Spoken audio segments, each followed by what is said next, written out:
Hello, everyone, and welcome back to Coaching by Faraz. This channel is all about high performance coaching, allowing you to elevate your potential. Now, today I've got a very important topic that I wanted to discuss, which I really find will be very valuable to you all that you can actually implement starting today, right after this video. And the topic is how to be a good leader. Now, I'm sure all of you have experienced a very bad and a very good leader. And I want you to think about that individual, he or she, that fall into that spectrum, and really keep that in mind as we're going through this topic here. And I want to mention, right, that what I'm going to be sharing today, this is not some secret formula. This is not some secret recipe. This is actually just processes and habits, simple habits that you can incorporate. You don't have to be genetically gifted. You don't have to be the needle in the haystack. No, you can implement these yourself. And this right here method has helped me personally as I've taken the journey, as I have led many organizations as a leader. Sometimes it was up to 30 direct reports at a time, and these were the actual habits that I was using on a consistently basis, allowing me to professionally and personally grow as a leader. So first, let's start off with a bad leader, right? So the first thing that comes to mind as a bad leader is someone who micromanages you. And what micromanaging really does is just that you're keeping your hands and your toes and just trying to keep your eyes into every single thing and not trusting your team. And that right there does not allow your direct reports, your team, to be effective in the workplace, which really is setting either your business or your team for failure. Another bad characteristic of a leader is someone who creates a punishing environment. It almost feels like you're walking on eggshells the day you walk in, and that leader is always, keeping the negative emotions and negative feelings and not allowing you to really be who you are because you're just very anxious, you're very stressed out, you don't want to mess up, and that's not something that you want to have in a leader as a characteristic. Third thing is a bad leader takes the credit for the team's achievements. It happens a lot, more than you think, where the leader is essentially taking all the credit, even though he or she may not have done the work. They just want to make their numbers look good, or they just want to have the better name for the promotion. Trust me, everyone can see right through that. So don't be that person. And lastly, this individual criticizes the team openly. This is a big no. You do not want to do that. Do not criticize your team, because what it is doing is setting up even a very toxic environment, and your team is never going to trust you.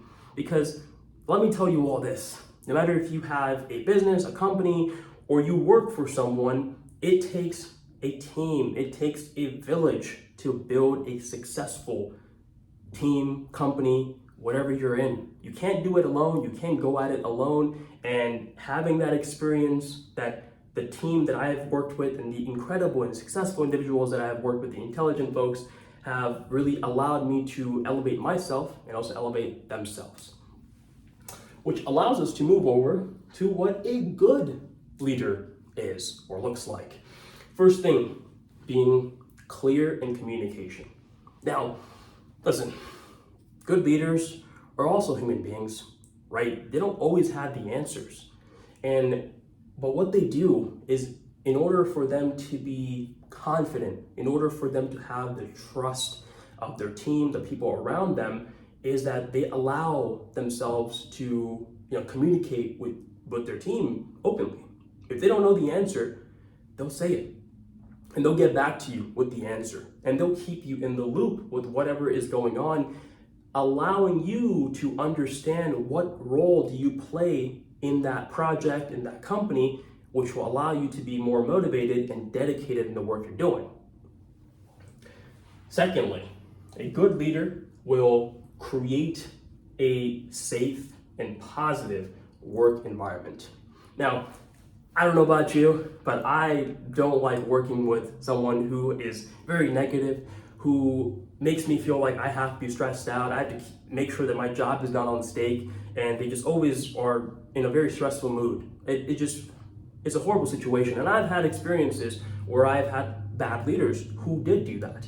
I've also had very good leaders who allowed this safe and positive workplace, allowing you to essentially have an open door policy that you can trust your leader. You can trust them with your creativity, what you want to do, and how you want to develop as an individual. Which then moves us to our third point. A good leader is going to give the credit to the team, but accept responsibility for the mistakes that either he or she makes or their team makes. And now, this one is a bit difficult to really swallow and really understand, is because, when you are an individual who is not in a leadership position, you are doing your work, you complete it, and hey, you get a good job, good work. Thanks for doing that. And you get the credit. Now, you take on a leadership role, and all of a sudden, you're having to give away the credit, and you take all the blame and all the heat. And you just think to yourself, wait, this is not fair. I'll tell you why. Your team looks up to you. Your direct reports, either it's one person, 50 people, 100 people, whatever it is, they're all looking at you as the leader. And the leader always eats last. The team eats, the wolf pack eats first, but the leader eats last. Because the leader has to show the way. And the leader has to be a person that is a human being, is empathetic, and allows his team or her team to trust them. And when you give the credit, it shows that you as a leader have now given your team, and you trust them, you have their back, and they are that much more motivated and dedicated to work with you. But same thing in reverse. When mistakes happen that either you made or your team made, you taking responsibility just shows the individual that you are. And there's times that it really sucks, but you have to do it. And that's where you get respect by your team, your organization, and the people that are around you. And the last characteristic in a good leader is someone who encourages you to grow personally and professionally. Now, the amount of times that I have had one of my best people leave to different companies for better opportunities, and I'd be lying if I said that it didn't hurt seeing them go, because it did. When you work with individuals, when you help them grow, when you work on projects late night hours, and it really creates a bond between that individual and you. And when the time comes when they're growing and they're doing better, it kind of hurts that you see them go. But it's so important for a good leader to encourage them to grow, constantly grow, and give them guidance, right? Give them guidance. Keep it fair. Don't sugarcoat anything. Don't promise them something that won't happen. Give it to them, because that's the best way of service that you can do as a leader. And encouraging them to grow and really elevate themselves is just creating that high performance environment across the border there. And, it goes hand in hand, right? Where you want to see yourself grow, so why don't you want to see your team grow? So make sure that you're encouraging them to grow. Write them a referral, give them a reference. Make sure that their next employer, their next job opportunity, their next business opportunity understands how great of a person that they are, and that way it will always come back that they respect you as the leader that you are. So now that you understand what a bad leader is and what a good leader is, I want to be very, very, very strict on the aspect of, again, this is not a secret formula. It is all about having consistent patterns and habits that you can implement.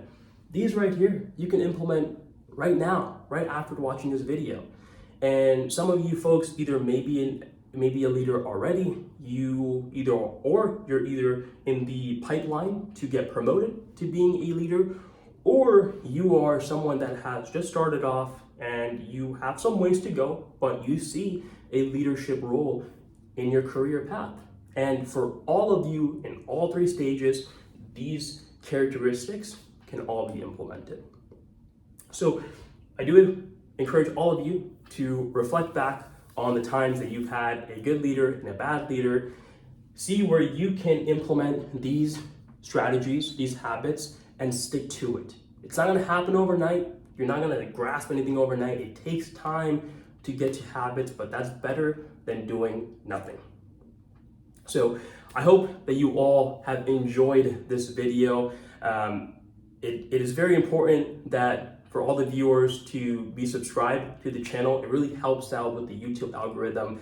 Again, my goal is to create this message and really reach an audience, a mass amount of audience, or provide all this educational value to you all and allow more individuals in this world to be high performers. So with that, I will catch you all in the next video. Have a great one. Thank you. Bye.